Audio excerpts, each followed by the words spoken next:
श्री कृष्ण कन्हैया लाल की जय। श्री नित्यानंद स्वामी की जय। श्री प्राणनाथ प्यारे की जय। जो रूह कहावे अरश की, माहे बका खिलवत। सो जिन खिन छोड़ो स्वरूप को, कहे उमत को महामत। कहे उमत को श्री कृष्ण कन्हैया लाल की जय। प्रकरण 11 सुंदर साथ के श्रृंगार का है। सुंदर साथ बैठा अचरज सो, जानो एक ही अंग हिला मिला। ब्रह्मात्माओं का श्रृंगार श्री श्यामा जी के जैसा ही होता है। तो श्यामा जी का अधिक विशिष्ट है, तो ब्रह्मा आत्माओं का विशिष्ट है। तो सब ब्रह्मा आत्माएं खेल देखने के लिए मूल मिलाव में बैठी है ना, तो बड़े आश्चर्यजनक स्थिति में बैठी है, कुतूहलता रख करके बैठी है। सुंदर साथ बैठा अचरज सो, जानो एक ही अंग हिल मिला। तो ऐसे हिल मिल करके बैठे हैं मानो एक ही अंग हो सबका। अंग अंग सब के मिल रहे, सब के अंग एक दूसरे से जुड़े हैं। सब शोभित हैं एक दिल, और सबके में एक दिल ही तो है ही, अब एक अंग भी हो गए। इस प्रकार से सब सुशोभित हैं। जानो मूल मेला सब एक मुख, मूल मिलावा इसके अंदर सब एक मुख का तात्पर्य सब का ध्यान श्री राज्य के तरफ में। सब एक शोभित श्रृंगार, तो सबका श्रृंगार भी एक प्रकार का ही है। सागर भरिया सब एक रस, तो ये एक रस का सागर, यहाँ पर रस का सागर भरा हुआ है। माए कई विध तरंग अपार, सागर तो एक ही है, रसपूर्ण है, किंतु तरंगें उसकी अलग अलग प्रकार की है। ब्रह्मा आत्माओं की शोभा, उनके श्रृंगार कैसा है, तो उसके लिए कहते हैं नीलवट बेना चांदलो। तो नीलवट ललाट प्रदेश, तो उसमें चांदलो है। चांदलो का मतलब ओटी का, और उसके ऊपर बेनी, तो यहाँ ऊपर तो वो बेनी ऐसी वो होती है, तो उसके लिए कहते हैं हरि गर्दन मुख मोर। तो गर्दन हरा हरा होने से ना, तो उसका तो वो दोनों तरफ, उसके पीछे की तरफ भी, आगे यहाँ वो चोटी तक पहुँचा है, और आगे यहाँ पर सिर पर है। तो उसमें लगता है कि जैसे मोर का मुंह बना हुआ हो ना, ऐसा हरा हरा गर्दन, तो ऐसा लगता है। नई न चोच सिर शोभित है, तो उसमें उसके ऐसे वो मोर जैसा लगता है, तो उसके कहीं उसकी आँखें भी दिखाई देती है, और उनका चोंच भी दिखाई देता है। तो ये सब सिर पर इस प्रकार का आभूषण तो उससे शोभित है। बीच बने तरफ दो जोरा, तो दोनों तरफ, तो आगे और पीछे दोनों तरफ, तो उसको देखने से ऐसा लगता है कि ये वो मोर सा बना हुआ हो, ऐसा इस प्रकार का आभूषण है। निर्मल मोती नासिका, नासिका में बड़ी सुंदर मोती है, तो वो नासिका का आभूषण है। नथवेशर, कई विध नथवेशर है, तो उसमें कई प्रकार के ऐसे मोती हैं, निर्मल मोती है। जोत जोर नंग मिही नकस, उसमें अलग अलग प्रकार के रत्न भी है, और उनकी मानो नक्काशी की हुई हो ना, इस ऐसी सुंदरता उसमें है। ये वर्णन हो ये क्यों करें, इनका वर्णन कहाँ तक करें, कैसे वर्णन करें, बहुत सुंदर है, ये कहना चाह रहे हैं। शोभिता है सबन के कान न झलकत झाल, तो सबके कर्ण पर भी झाल मतलब प्रकाश निकलने वाले आभूषण है, कुंडल वगैरह। माहे मोती नंग निर्मल, उसमें मोती बीच में है और दूसरे रत्न बड़े निर्मल है, तो उसमें माणिक्य भी है, दूसरे रत्न भी है। झाई उठत माहे गाल, तो उनका प्रतिबिंब है, तो यहाँ मानो उसमें पड़ता हो, गाल में प्रतिबिंब पड़ता हो ऐसा लगता है। चार चार हार सबन के उर पर अति झलकत, वक्षस्थल पर 4 हार बड़े सुंदर हैं। कंठ सरी कंठन में और 5वां कंठ सरी कंठ में, तो इस तरह से सबन के शोभित सबके ऊपर कंठ सरी, इस तरह से 5 हार हैं। तो 4 हार तो लटके हुए हैं और 1 हार है कंठ के साथ में लगा हुआ है, तो इस तरह से कहना चाह रहे हैं। अब वो शेष 4 हारों में 1 हार हिरण का, 1 हार हीरा का, दूजा हेम कंचन, दूजा कंचन का, तीजो हार माणिक्य को, तीसरा हार माणिक्य का, चौथा हार मोती है न, चौथा मोती का हार है। कहूँ डोरे कहूँ बादले कहूँ खजूरे हार, तो कोई तो डोरी की तरह से जैसे चैन हो ना, आजकल वो अलग अलग प्रकार के चैन थोड़े मोटे मोटे भी बने हुए होते हैं, तो जैसे डोरी बांटते हैं तो उस तरह से लगते हैं।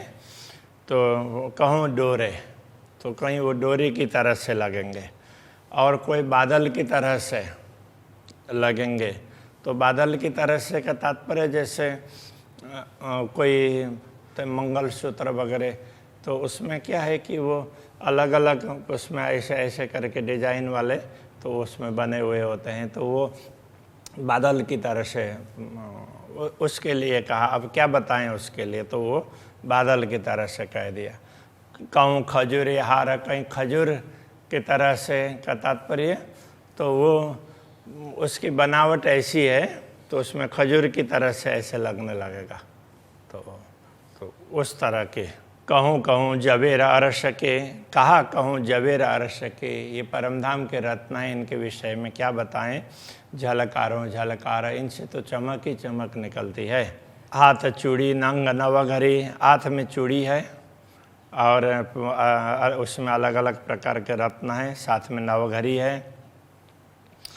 नवघरी भी एक प्रकार का वो आभूषण ही है, तो वो 9 अलग अलग प्रकार के लड़ियाँ हैं, ऐसे मिला करके बनाया हुआ है। अंगूठी है झलकत नंग, और हाथ में अंगूठे में तो अंगूठी है, उसका रत्न है, वो भी बड़ा चमकता है। उज्ज्वला लाल हथेलियाँ उज्ज्वल लाल हैं। पहुँची नंग कई रंग, तो ये पहुँचा पर पहुँची हैं, तो उसमें कई प्रकार के रत्न जड़े हुए हैं। जैसे स्वरूप अरस के भूषण तिन माफक, जैसे परमधाम के स्वरूप दिव्य हैं, ऐसे आभूषण भी उनके दिव्य हैं। या ये रवेश वस्त्र जो जबेर के, इसी प्रकार की रीति है वस्त्रों में भी, वो भी रत्नों के ही वस्त्र हैं। ए अंग बड़ी रूह हक, तो ये सब ब्रह्मात्माएँ बड़ी रूह के अंग हैं, वो सत्य ही सब सत्य है, अखंड है, पूर्ण श्री श्यामा जी के अंग स्वरूप हैं। जैसी शोभा भूषण की कहूँ तैसी शोभा वस्त्र, जैसे भूषणों की आभूषणों की शोभा है, ऐसे वस्त्रों की भी शोभा है, बड़ी सुंदर शोभा है। जितनी सुंदर आभूषणों की शोभा है उतनी ही सुंदर वस्त्रों की भी शोभा है, ऐसा कहना चाह रहे हैं। कछु पाइए शोभा स्वरूप की, जो खोले रूह नजर, यदि हमारी आत्मा की दृष्टि खुल जाएगी तो हम कभी उन स्वरूप के थोड़े से उन स्वरूप का थोड़ा सा अनुभव कर पाएंगे। वस्त्रों के नंग क्यों कहूँ कई जवेरों जो, तो वस्त्रों के नंग, उनमें रत्न कितने का इस प्रकार के जड़े हुए हैं, उसकी क्या बात करें। उसमें तो अलग अलग प्रकार के रत्नों की ज्योति निकलती, कई जवेरों ज्योता सवे भाई एक रोशनी, सब मिल कर के एक प्रकाश बना हुआ ऐसा लगता है। जानो गंज अंबार उद्योत, मानो पूरे आकाश में ना तो ये प्रकाश का पुंज चमक रहा हो ऐसा लगता है। अतंत अरस रसायन खूबी खुशबोए अति बहकत, परमधाम के रसायन हैं, तो ये तो उसके क्या बात करें, तो उनकी विशेषताएं, सुगंध, महकते रहते हैं वस्त्र आभूषण। कहूँ केते नाम जवेरन के, रसायन नाम अनेक, कितने रत्नों के नाम बोलें, तो ऐसे तो अनेक रत्न, अनेक प्रकार के रसायन के साथ जड़े हुए हों ऐसा लगता है। कई नाम भूषण एक अंग, सो कहाँ अलग कहूँ विवेक। एक अंग में भी कई अलग अलग नाम के अलग अलग प्रकार के आभूषण हैं। एक आभूषण में भी अलग अलग प्रकार के रत्न हैं, तो उनके कहाँ अलग कहूँ विवेक, उसको कहाँ तक वर्णन करें, वर्णन ही नहीं कर सकते। सूरत सकल साथ की, मुख कोमल सुंदर गौर, उनका सुर सकल साथ संपूर्ण ब्रह्मात्माओं का स्वरूप है, तो वो क्या बताएं उसके विषय में। मुख कोमल सुंदर गौर, मुखमंडल बड़ा कोमल लगता है और बड़ा गौर है, गौर वर्ण का है। ए छवि हृदय तो फवे, जो होवे अरस सहूर। यदि परमधाम का अनुभव होता होगा ना तो वे स्वरूप हृदय में अंकित हो सकते हैं, नहीं तो हृदय में अंकित नहीं हो पाएंगे, हम अंकित नहीं कर पाएंगे, ऐसा कहना चाह रहे हैं। रुएं सुंदर सनकुल मुख, नहीं शोभा को पार। ब्रह्मात्माओं का मुख कमल बड़ा सुंदर है, उनकी शोभा का पारावार नहीं है। घट बढ़ कोई नयन में, एक रस सब नार। तो सब ब्रह्मात्माओं में कोई किसी में कोई कमी नहीं है, तो इसलिए सब एक रस है। कई रंग शोभित साड़ियाँ, रंग रंग में कई नंग सार। तो उनकी साड़ियाँ विभिन्न रंगों से सुशोभित है, उनमें जो भी रत्न जड़े हुए हैं वो भी भिन्न भिन्न प्रकार के रंग के हैं। भिन्न भिन्न झल के एक ज्योत, सब में से अलग अलग प्रकाश निकलता है, किंतु सब मिल कर के एक प्रकाश बनता है, तो लगता है कि हाँ ये साड़ी है। कई किरणें उठे बेशुमार, इस प्रकार किरणें तो अलग अलग प्रकार की, इतने बेशुमार जिसका कोई पारावार नहीं है, इतनी चमकती है। हर एक के श्रृंगार तिन श्रृंगार, श्रृंगार कई नंग, एक एक के श्रृंगार में एक एक श्रृंगार भी बहुत है, और एक एक श्रृंगार में भी अलग अलग प्रकार के रत्न हैं। नंग नंग में कई रंग है, भिन्न भिन्न नंगों में एक एक रत्न में भी ना अलग अलग प्रकार के रंग हैं।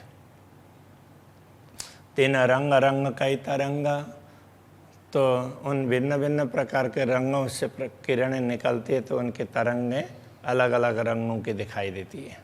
तरंग तरंग कई किरणें, एक एक तरंग में भी जैसे तरंगें तो ऐसे ऐसे ऐसे लहराती है ना, तो उसमें भी किरणें तो अलग अलग निकलती है। कई रंग नंग किरणें न समाये, इस प्रकार अनेक रंगों की किरणें हैं, तो वो समा नहीं पाती है आकाश में। यों ज्योत सागर स्वरूपों को रयो तेज पुंज जमाए, इस प्रकार ये परमधाम के स्वरूपों का सागर है, स्वरूपों की ज्योति है, वो सागर की तरह से लहराती है, जिनका कोई पारावार नहीं है। और तेज पुंज जमाए, जैसे मानो तेज का पुंज ऐसे प्रकाशित हो रहा हो, ऐसा लगता है। अब इनके अंग की क्यों कहूँ, ठौर नहीं बोलन न। अब इनके अंगों का वर्णन करना चाहें तो क्या बताएं, तो बोलने का कोई स्थान ही नहीं है, इतने ज़्यादा तो ये सुंदर है। क्यों कहूँ शोभा अखंड की, बीच बैठ के अंग सुपन्न। इस स्वप्न के अंग में बैठ करके, स्वप्न का शरीर धारण करके अखंड स्वरूप का वर्णन कैसे करें। रंग तरंग किरणें कही, कई तेज ज्योत जुआइन।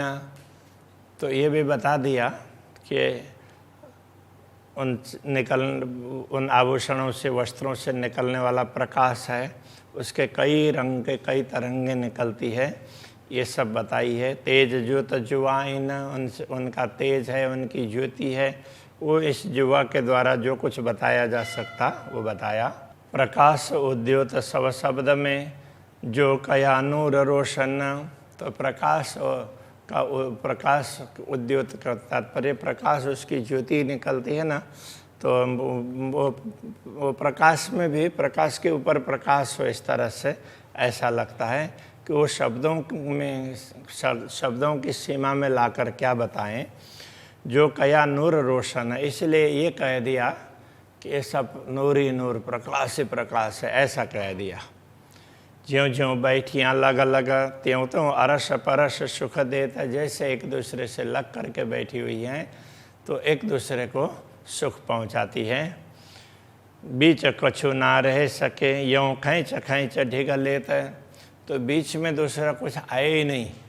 तो इस प्रकार से ऐसे सब खींच करके का तात्पर्य एकदम सट करके ऐसे बैठी हुई है, तो सब एक होकर के हम भूलें नहीं।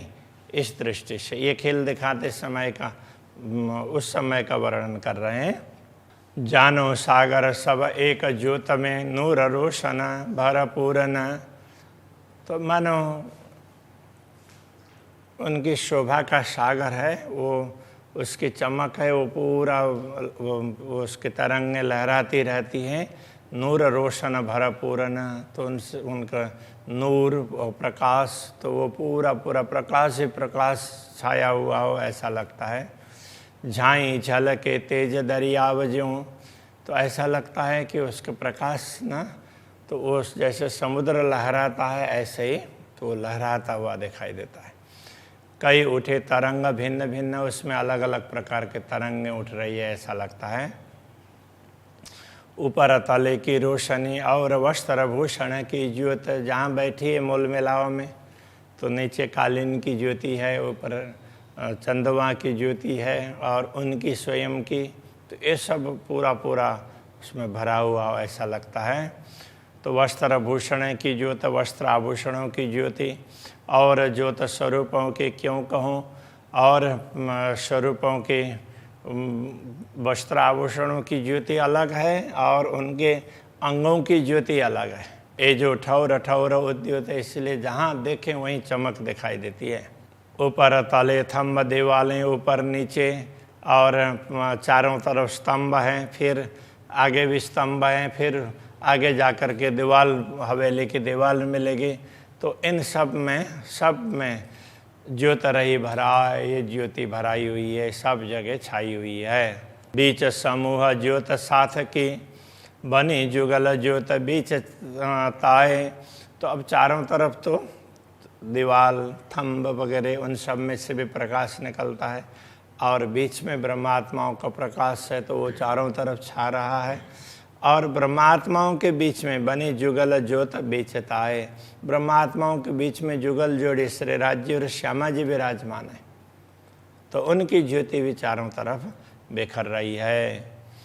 ये ज्योत में शोभा सुंदर और स्वरूपों की सुखदाय, इस ज्योति की शोभा बड़ी सुंदर है, और उन स्वरूपों का दर्शन करते हैं तो वो और ज़्यादा सुंदर है। देख देख के देखिए ज्यों नख शिखर है भरा है, ऐसे देख देख करके देखते हैं तो लगता है नख से लेकर के शिखा पर्यंत तो पूरा प्रकाश ही प्रकाश भरा हुआ हो ऐसा लगता है। ज्यों दरिया तेज ज्योत का, जैसे प्रकाश का समुद्र उमड़ रहा हो, त्यों सब दिल दरिया एक, उसी प्रकार सबका दिल का दरिया है ना, वो भी एक है। तो वो भी एक ही तरंग को, एक ही भाव को लेकर के राज्य हमें माया का खेल दिखाएं, उस भाव को लेकर के बैठा हुआ है। एक दिल एक रोशनी, जैसे बाहर एक प्रकाश है ऐसे अंदर दिल है, वो भी एक ही है। जुआ क्यों कर कहे विवेक, इस जुआ के द्वारा उसका कैसे वर्णन करें, अंदर बाहर वो सब एक ही है, ये कहना चाह रहे हैं। ज्योत उपली कही जुवान सो, पर रहस्य चरित्र सुख चैन, ये तो ज्योति की बात कही, वो ऊपर ऊपर की बात कही है, तो उनका आनंद है, उनका सुख चरित्र, रहस्य चरित्र सुख चैन, उनका रहस्य। तो रहस्य का तात्पर्य क्या है कि उनके अंदर उनको किस प्रकार का उमंग है, तो वो तो दिख नहीं रहा है ना, तो उसको तो समझना पड़ेगा। तो कैसा सुख, कैसे आनंद में वो रहती है। सुख पर आत्म तब पाइए, जब खोले अंतर के नयन, तो परात्मा किस प्रकार आनंद का अनुभव कर सकती है उसको हम थोड़ा सा भी तभी जान सकते हैं जब हमारी अंतर्दृष्टि खुल जाती है। आत्मा की दृष्टि खुलेगी तब जा कर के हम थोड़ा समझ पाएंगे। बाकी तो बहुत सुंदर है, बहुत अच्छा है, बहुत अच्छा यही कहना पड़ेगा। ये तो शब्द तो यही है। अब उसको उन शब्दों को लेकर के जब समझने की बात होती है, वो अंतर्दृष्टि खुलती है, तब उसको हम ढंग से समझ पाएंगे। अभी के प्रसंग को यहीं रखते हैं। श्री कृष्ण कन्हैया लाल की जय। जब खुले अंतर के नैन, जब खुले अंतर के नैन, जोत उपली कही जुबान सो, जोत उपली कही जुबान सो, चरित्र सुख चैन, पर रहस चरित्र सुख चैन, सुख पर आत्म तब पाइए, सुख परात्मा तब पाइए। जब खुले अंतर के नैन, जब खुले अंतर के नैना, जब खुले अंतर के नैन, जब खुले अंतर के नैना,